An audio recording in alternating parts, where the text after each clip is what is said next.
A method actor told Clint Eastwood, "My artistic process can't be rushed," after showing up late for the third day.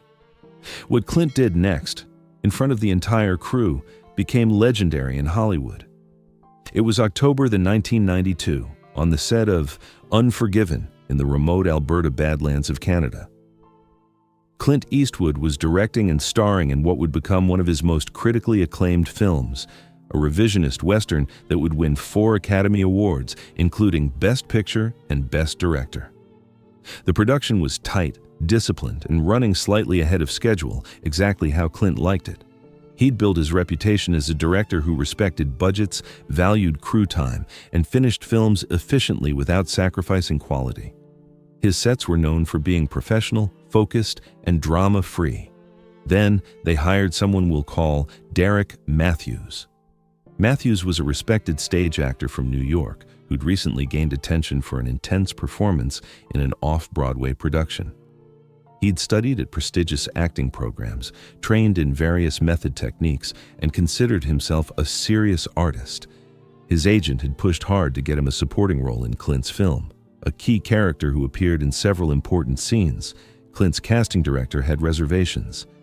"He's talented," she told Clint, "but he has a reputation for being difficult, very method, very particular about his process." "How difficult?" Clint asked. "He spent 3 months living homeless for a role once, refused to break character between takes, that kind of thing." Clint considered this. He appreciated actors who took their craft seriously, but he also knew there was a difference between dedication and self-indulgence. "Give him the part," Clint decided, "but make sure he understands how we work here."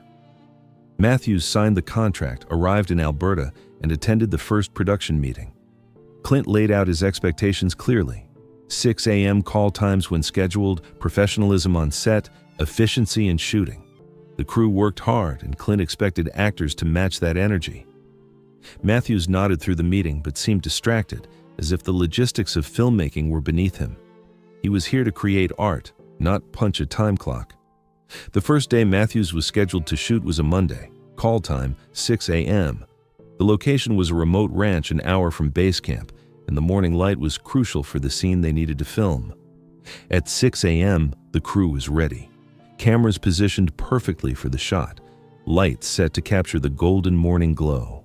Other actors in costume and makeup, having been in the chair since 5 a.m. Clint was in his director's chair, reviewing the shot list, mentally rehearsing the day's work.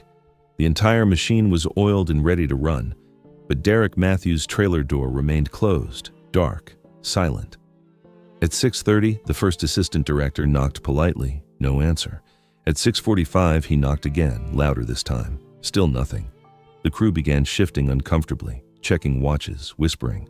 This wasn't how Clint Eastwood sets worked.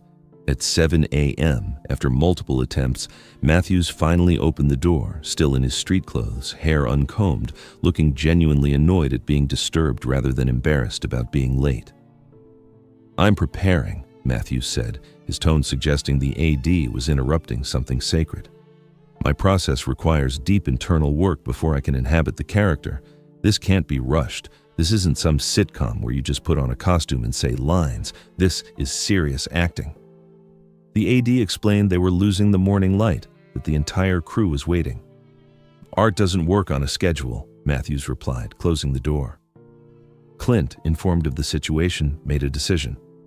"We'll shoot around him. Move to scene 14. The crew scrambled to reposition for a different scene, losing valuable time and the perfect morning light they'd specifically scheduled for Matthews' scene. By the time Matthews emerged at 8:30 a.m., ready to work, they'd lost 2.5 hours. Clint said nothing. He simply adjusted the shooting schedule, got Matthews through his scenes efficiently, and moved on. But he was watching. The second day Matthews was scheduled, the call time was again 6 a.m. for the same crucial reasons. Same remote location requiring an hour drive from base camp, different scene but equally dependent on morning light, same 75 crew members who'd woken up at 4:30 a.m. to be ready on time. At 6 a.m., Matthews' trailer was dark and silent. At 6:30, still dark. The crew was getting visibly frustrated now. Yesterday had been frustrating enough, but a pattern was emerging. At 7 a.m., the AD knocked with less patience than the day before. Matthews answered wearing a bathrobe, sipping coffee as if he were on vacation. "I told you yesterday," Matthews said, clear irritation in his voice now, as if the AD was the problem.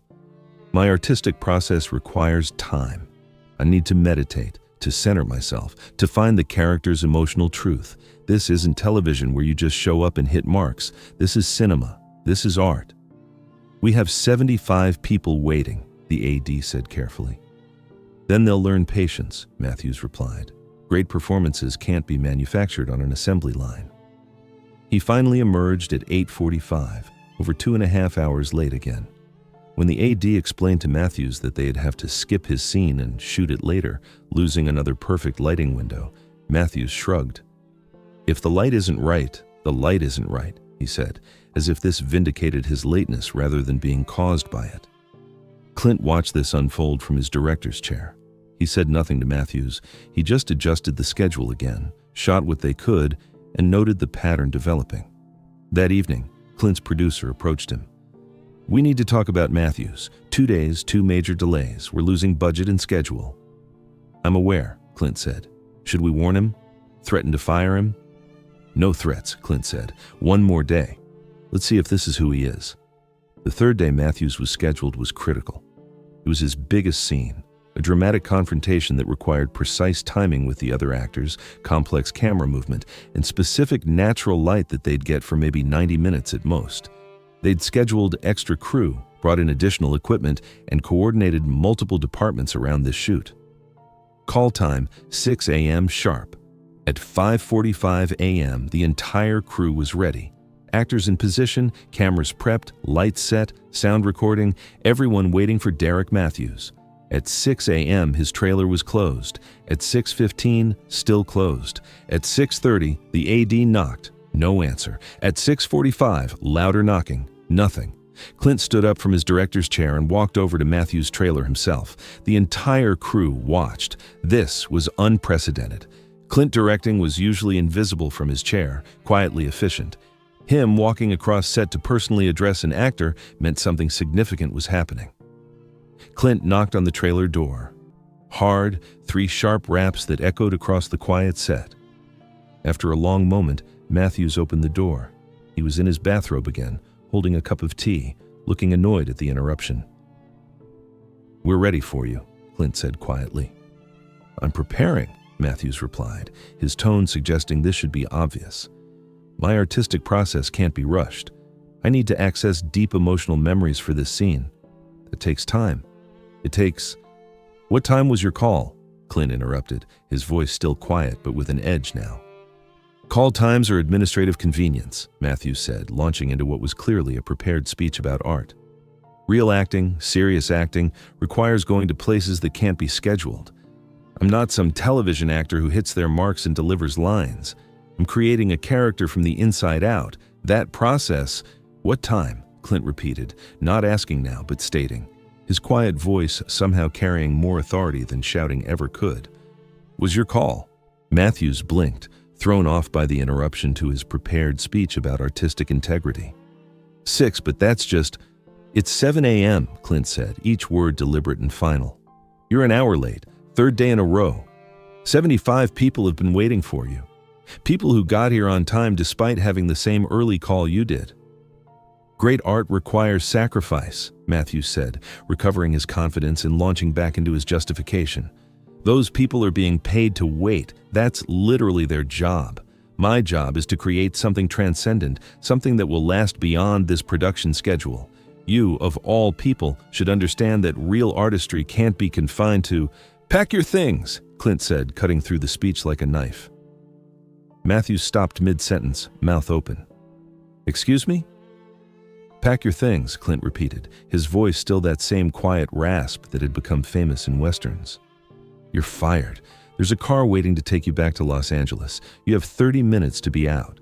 The entire crew had gone silent. 75 people frozen, watching this unfold. Matthews laughed, a nervous sound. "You can't fire me. We're in the middle of production. You need me for—" "No," Clint said simply. "We need someone professional. Someone who respects other people's time, someone who understands that filmmaking is collaborative. That's not you. Pack your things. This is insane, Matthews said, his voice rising now. I'm creating art here. I'm giving you the performance of a lifetime. You can't fire someone for taking their craft seriously. I'm not firing you for taking craft seriously, Clint said. I'm firing you for being late 3 days in a row and showing no respect for the 75 professionals who've been waiting for you while you drank tea in your bathrobe. My process? Your process, Clint interrupted, involves being on set when you're supposed to be on set. If you can't do that, you can't work here. Pack your things. Matthews looked around at the crew, perhaps expecting support or sympathy. He found none. 75 people who'd been up since 4:30 a.m., who'd driven an hour to this location, who'd been standing ready for over an hour, just stared back at him with zero sympathy. You're making a huge mistake, Matthews said to Clint. I'm the best actor you'll ever work with. You're letting ego destroy what could have been 30 minutes, Clint said, cutting him off. Then he turned and walked back to his director's chair. Matthews stood in his trailer doorway for another moment, apparently waiting for Clint to change his mind or for someone to intervene. Neither happened. Finally, he went back inside and slammed the door. Clint turned to his first AD. Call the actor we screen tested who came in second. See if he can be here tomorrow. Reschedule Matthews' scenes for next week. Then he addressed the crew. We're moving to scene 22. Let's not waste the morning. The crew erupted into activity, reorganizing for a different scene, grateful to be actually working instead of waiting. Several crew members were smiling. A few were trying not to laugh. Within 25 minutes, Derek Matthews emerged from his trailer with his bags, looking furious. A production van was indeed waiting to take him back to Los Angeles. He climbed in without speaking to anyone and left. Clint didn't watch him go. He was already focused on the next shot. The story spread through Hollywood before Matthews' van reached the airport. Clint Eastwood fired an actor for being late and citing artistic process became the talk of the industry within hours. By the next day, it was in the trades. Matthews' agent tried to spin it as creative differences or scheduling conflicts, but too many crew members had witnessed what happened. The truth came out. Matthews had been fired for being unprofessional and hiding behind artistic process as an excuse. The impact on Matthews' career was immediate and devastating. Other directors who'd been considering him suddenly weren't interested. Producers asked pointed questions about his reliability. Studios put him on unofficial, difficult actor lists. Within a year, Matthews was doing regional theater again. The promising film career that his agent had worked so hard to build completely destroyed by 3 late arrivals and 1 conversation with Clint Eastwood. The actor Clint hired to replace Matthews showed up 15 minutes early every day, knew his lines perfectly, and delivered an excellent performance that contributed to the film's eventual success. Unforgiven went on to win 4 Academy Awards. Clint won Best Director and Best Picture. The film is now considered one of the greatest westerns ever made. Derek Matthews is remembered, when he's remembered at all, as the actor who was fired from Unforgiven for showing up late and lecturing Clint Eastwood about artistic process. Years later, in an interview about directing, Clint was asked about the incident. His response was characteristically brief. Film sets require discipline. Not because of some authoritarian philosophy, but because hundreds of people are coordinating complex work. When one person decides their process is more important than everyone else's time, they're not an artist. They're just selfish. But the crew members who were there tell a more detailed story. They talk about how 75 people had been standing ready at 6 a.m., how they'd lost the perfect morning light 3 days in a row, how Matthews had dismissed their time as unimportant while he meditated in his bathrobe. And they talk about how Clint's firing of Matthews wasn't angry or dramatic. It was matter of fact, delivered in that quiet voice with the same calm he brought to every directing decision. Pack your things, car's waiting, 30 minutes. The incident became legendary not because it was loud or theatrical, but because it was the opposite. It was Clint simply drawing a line. Professionalism matters. Your time doesn't count more than 75 other people's time. Art doesn't excuse disrespect. To this day, Artistic process can't be rushed is a phrase you don't want to use on a Clint Eastwood set. And showing up late while everyone else is ready is a career mistake you only get to make once. If this story of accountability and respect moved you, subscribe and share it with someone who needs to remember that talent doesn't excuse unprofessionalism, and real artists respect the people they work with. Have you ever seen someone confuse self-indulgence with dedication? Share your story in the comments.